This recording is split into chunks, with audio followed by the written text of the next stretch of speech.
నమస్తే అండి. నేను మీ లక్ష్మీ చౌదరిని. వెల్కమ్ టు మిస్టీ మధురిమలు Telugu audio stories. Hrudayadatri part 114తో మీ ముందుకు వచ్చేసాను. కథలోకి వెళ్లే ముందు వీడియోకి లైక్స్, హైప్స్ ఇవ్వడం మర్చిపోకండి యార్. మీరిచ్చే లైక్స్, హైప్స్ వల్ల కథ మరింత మందిలోకి రీచ్ అవుతుంది. ఇక కథలోకి వెళ్దాం.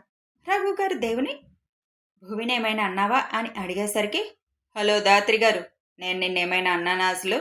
వాళ్ళకొకసారి చెప్పు తల్లి అని తినడం అయిపోవడంతో హ్యాండ్ వాష్ చేసుకోవడానికి వెళ్ళిపోతాడు దేవ్. నువ్వు భయపడకుండా చెప్పురా, వాడేమన్నా అన్నాడా అని రెట్టించి అడుగుతారు రఘుగారు. మీరు మరీ తాతయ్య, ఆయన అసలు నన్నేమీ అనలేదు. మీరు అలాంటివేమీ ఊహించకండి. తినేటప్పుడు ఎక్కువ మాట్లాడకూడదని మీరే అంటారు కదా అని తిరిగి రఘు గారికే పంచిచ్చి అక్కడి నుంచి లేచి వెళ్ళిపోతుంది భువి. ఇదిగో ముసలయ్య, నా మనవడేమీ అనలేదు నీ మనవరాలే ఉదయం నా మనవడు లేపలేదని నా మనవడి మీద వార్ ప్రకటించింది అని జాను గారు చిన్నగా చెబుతారు. అదా సంగతి, అలా అయితే నేను నా మనవరాలు పార్టీనే అని అంటారు రఘు గారు. కామ్గా ఉండండి, ఇప్పుడు మళ్ళీ మీరేం మాట్లాడకండి అని అంటారు జాను గారు. దేవ్ పైకి వెళ్ళిపోవడంతో అక్కడ మొత్తం భువి సర్దేసి పైకి వెళ్ళి ల్యాప్టాప్ పట్టుకుని కూర్చున్న దేవ్ ముందుకు వెళ్ళి, నేను మీతో కొద్దిగా మాట్లాడాలి అని అంటుంది. కొద్దిగా కాకపోతే పూర్తిగా మాట్లాడు, నేనేం వద్దనలేదు కదా అని ల్యాప్టాప్ చూస్తూనే ఉంటాడు దేవ్. మీరు ఎందుకు నాతో మాట్లాడడం లేదు? ఎందుకు మాట్లాడడం లేదు? మాట్లాడుతూనే ఉన్నాను కదా, ఇప్పుడు చేస్తుంది కూడా అదే కదా అని ల్యాప్టాప్ చూస్తూనే అంటాడు దేవ్. రోజు ఇలాగే మాట్లాడుతున్నారా? ఇది ఇంకా బాగుంది. తమరే కదా పనిష్మెంట్లంటూ ఇచ్చింది, మళ్ళీ ఇప్పుడు తమరే ఇలా క్వశ్చన్ చేయడం ఏమైనా బాగుందా? కనీసం తన వైపు కూడా చూడకుండా మాట్లాడుతున్న దేవుని చూసి కోపం వచ్చి ల్యాప్టాప్ తీసి పక్కన పెట్టేసి దేవ్ ఒళ్ళో సెటిల్ అయి, నేను ఆఫీస్కి రాను వారం రోజులు, నైట్ మన ఇద్దరి మధ్య ఫిజికల్గా టచింగ్స్ కట్ట అన్నాను కానీ మాట్లాడొద్దని అన్నానా అని కోపంగా అడుగుతుంది. ఇప్పుడు నేను మాట్లాడినాను నీతో అన్నానా? మాట్లాడుతూనే ఉన్నానుగా అని పెదవుల చాటున నవ్వును ఆపుకుంటూ అంటాడు దేవ్. ఇదా మాట్లాడడం? రోజు ధాత్రి ధాత్రి అంటూ ఉదయం లేచిన దగ్గర నుంచి పడుకునేలోపు 100 సార్లు పిలుస్తారు. ఈరోజు కనీసం 10 సార్లు అన్నా పిలిచారా? కనీసం ఒక ఫోన్ అన్నా చేశారా అని అప్పటికే బొంగురుపోయిన గొంతుతో అడుగుతుంది. నేను చేయకపోతే ఏం, నువ్వు చేయొచ్చు కదా. నేనంటే ఆఫీస్లో ఉన్నాను, వర్క్లో బిజీగా ఉంటాను, అది నీకు తెలుసు. ఆఫీస్లో ఎలా ఉంటుందో.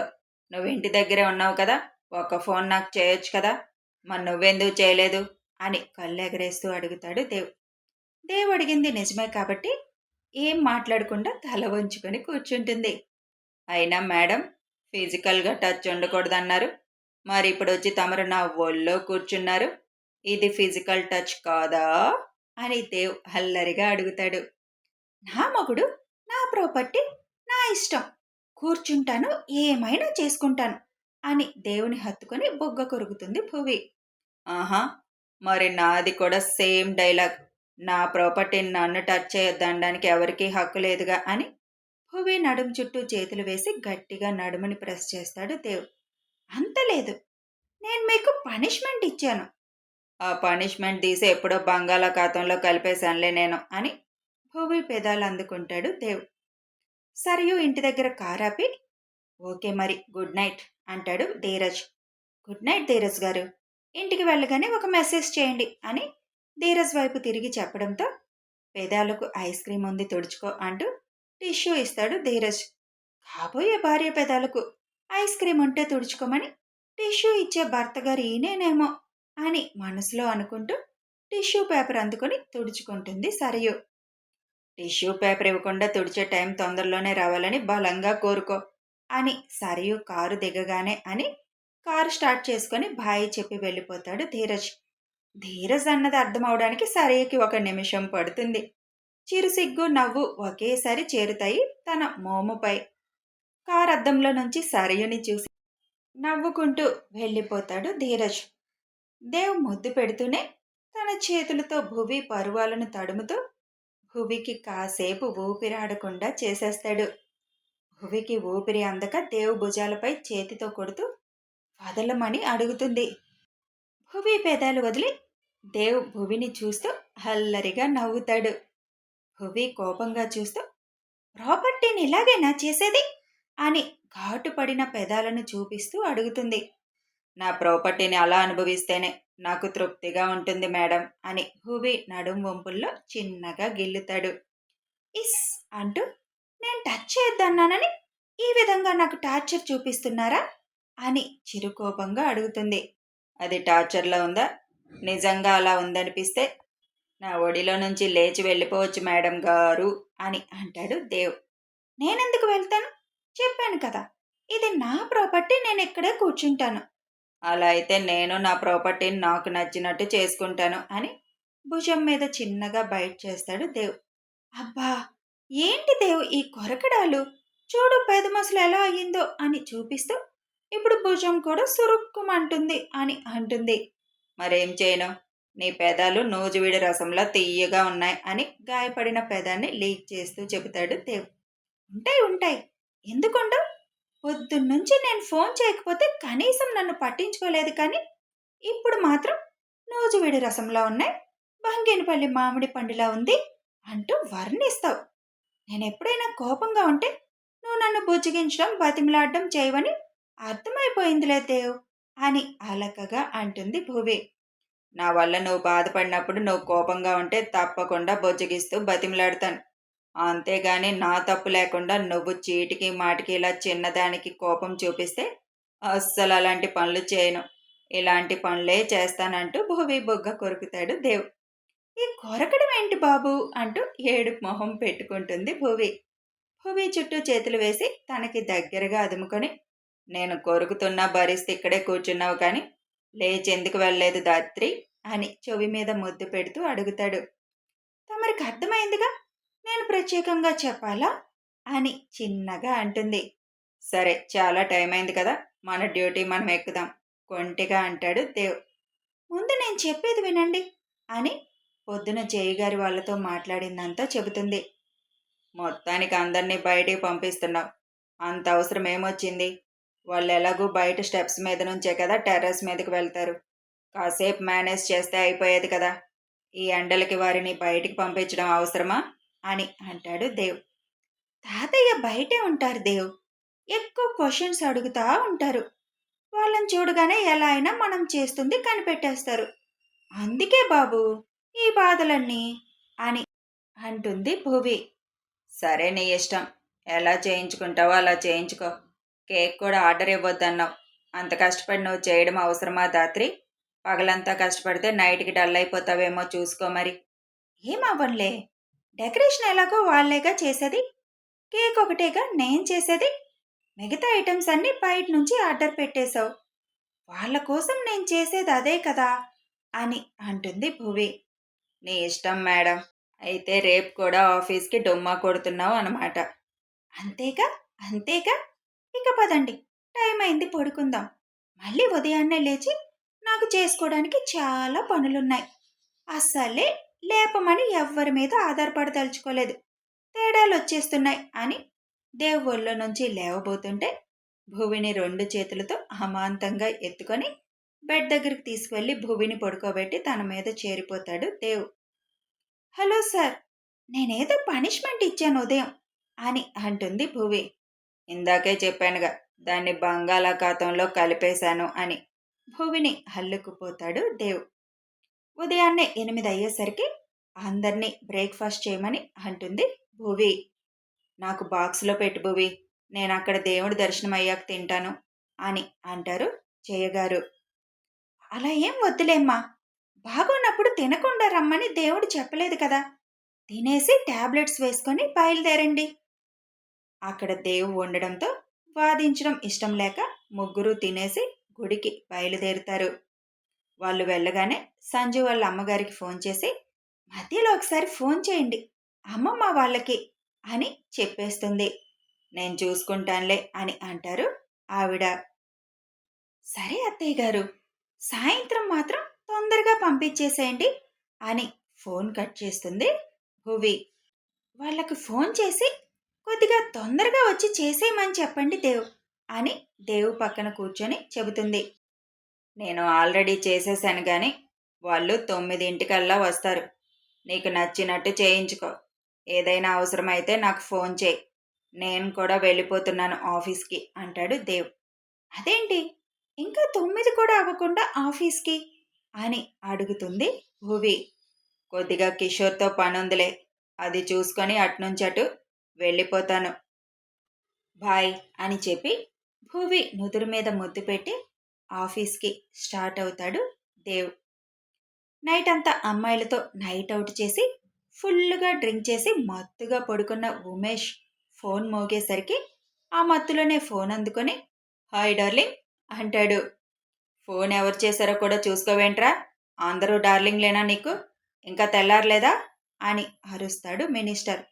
అబ్బా, పొద్దున్నే నీ సుప్రభాతం ఏంటి మామయ్య, ఇంతకీ ఇంత ఉదయాన్నే ఎందుకు ఫోన్ చేశావు అని అంటాడు విసుగ్గా.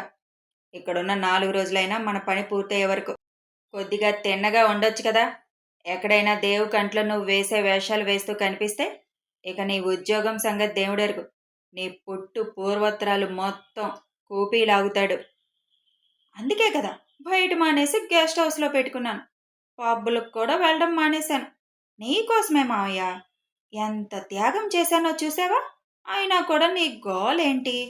ఏడ్సవులే కానీ అదే ఇంటర్వ్యూలకి రమ్మని మెయిల్ చేశాడు. పిఏ ఉద్యోగం అంటే ఆషామాషి కాదు. వాళ్ళు అడిగే ప్రశ్నలకి కరెక్ట్గా ఆన్సర్ చెప్పగలిగి ఉండాలి. తమరికి అమ్మాయిలు మందు బాటిళ్ళు తప్ప వేరే నాలెడ్జ్ లేదాయే. కొంచెం ప్రిపరేషన్ అవుతామని ఫోన్ చేశాను, ఎక్కువ టైం లేదు కదా అని అంటాడు మినిస్టర్. అయితే ఇప్పుడు బుక్ పట్టుకొని ప్రిపేర్ అవ్వాలా, అంత ఓపిక తీరిక రెండు నాకు లేవు అని అదే మత్తులో అంటాడు. నీ నుంచి నేను అంత ఎక్స్పెక్టేషన్స్ కూడా చేస్తానా బాబు. నువ్వే బుక్స్ తెరవక్కర్లేదు. మన ఇంటికి వస్తే ఒక ఆయన వస్తాడు, ఈ 2 రోజులు నిన్ను ప్రిపేర్ చేస్తాడు. అక్కడ ఎలాంటి క్వశ్చన్స్ అడుగుతారో అన్నీ చెబుతాడు. కొద్దిగా తీరిక చేసుకొని వచ్చి పుణ్యం కట్టుకోండి బాబు అని మినిస్టర్ వేటకారంగా అంటాడు. సరే, అంత బతిమలాడుతున్నావు కదా, వచ్చి పెడతాను. మధ్యాహ్నం మటన్ బిర్యానీ చేయించు నా కోసం, 1 గంటలో అక్కడ ఉంటాను అని ఫోన్ కట్ చేస్తాడు ఉమేష్. వీడు నేను అనుకున్నది చేస్తాడో చేయడో అని తల కొట్టుకుంటూ పని వాళ్ళని పిలిచి మేనల్లుడు చెప్పిన ఆర్డర్ని చేయమని చెబుతాడు. అనుకున్నట్టుగానే సంజు వాళ్ళ అమ్మగారు ఫోన్ చేసి మరీ 10 సార్లు పిలవడంతో జానుగారు వాళ్ళు అటు వెళ్లడంతో భువి అనుకున్న పనులు సక్రమంగా జరిగిపోతాయి. ఆ రోజు నైట్ కూడా డిన్నర్ చాలా ఫాస్ట్గా అందరి చేత చేయించేస్తుంది. అదేమంటే, పగలంతా తిరిగి అలసిపోయారు కదా, తొందరగా పడుకోండి వెళ్ళి అని జాను గారిని రఘు గారిని తొందర పెట్టి లోపలికి పంపించేస్తుంది. భూవి అవస్థలన్నీ చూస్తూ నవ్వుకుంటారు దేవ్ జయ గారు. ఎందుకంత నవ్వు అని సంజు వాళ్ళకి వచ్చేయమని ఫోన్ చేస్తుంది. అలాగే కిషోర్ వాళ్ళకు కూడా ఫోన్ చేసి వచ్చేయమని చెబుతుంది. తను చేయాల్సినవన్నీ పైన అరేంజ్ చేసేసి ఒకసారి మొత్తం చూసుకుంటుంది భువి.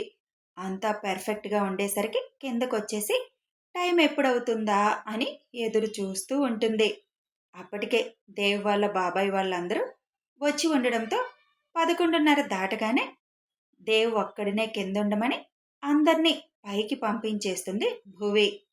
నేను మాత్రం ఎందుకు దాత్రి, నువ్వు తీసుకురావచ్చుగా వాళ్ళని పైకి అంటాడు దేవ్.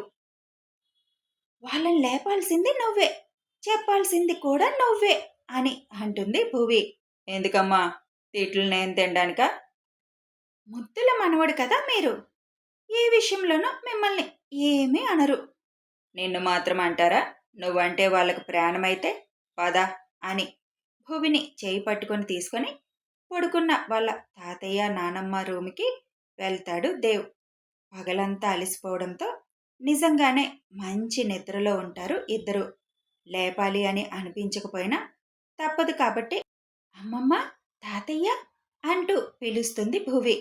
ముందు పిలుపుకి లేవకపోయినా తడుతూ లేపేసరికి కళ్ళు తెరిచిన వాళ్ళిద్దరికీ ఎదురుగా మనవడు మనవరాలు కనిపించడంతో ఏమైంది ఈ టైంలో ఎక్కడున్నారు ఇద్దరు అని ఇద్దరు కంగారుగా లేచి కూర్చుంటారు. ఏమవలేదు, కంగారు పడకండి అని ఇద్దరు దగ్గరికి వెళ్ళి భువి జాను గారిని దేవ్ రఘు గారిని హత్తుకొని వారిద్దరి చెయ్యి ఒకరి చేతిలో ఒకరిది వేయించి ఇద్దరూ ఒకేసారి పెళ్లి రోజు శుభాకాంక్షలు అని చెబుతారు. ఆ మాట వినగానే ఇన్నేళ్లు మరిచిపోయిన విషయం ఇప్పుడు వాళ్ళ మదిలోకి రాగానే అప్పటికే దేవ్ వాళ్ళు వాళ్ళకి దూరం జరగడంతో ఇద్దరు ఒకరి మొహం ఒకరు చూసుకుంటూ ఉండిపోతారు. పెళ్ళై 55 సంవత్సరాలు పూర్తి చేసుకున్న మీ ఇద్దరికి మళ్ళొకసారి శుభాకాంక్షలు అమ్మమ్మ, తాతయ్య అని అంటుంది భువి.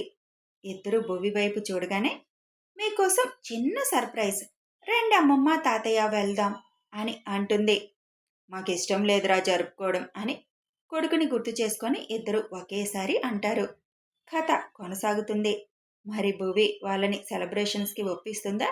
తెలియాలి అంటే ఫాలో అయిపోండి. ఉమేష్ గడు కంపెనీలో ఏ ఉద్యోగం చేయబోతున్నాడో తెలుసుకోవాలి కదా. ఇక వీడియో నచ్చితే లైక్ చేయండి, షేర్ చేయండి, కామెంట్స్ రూపంలో మీ అభిప్రాయాలు తెలియజేయండి. సబ్స్క్రైబ్ చేసుకొని ఛానల్ సపోర్ట్ చేయండి. Thanks for watching and listening.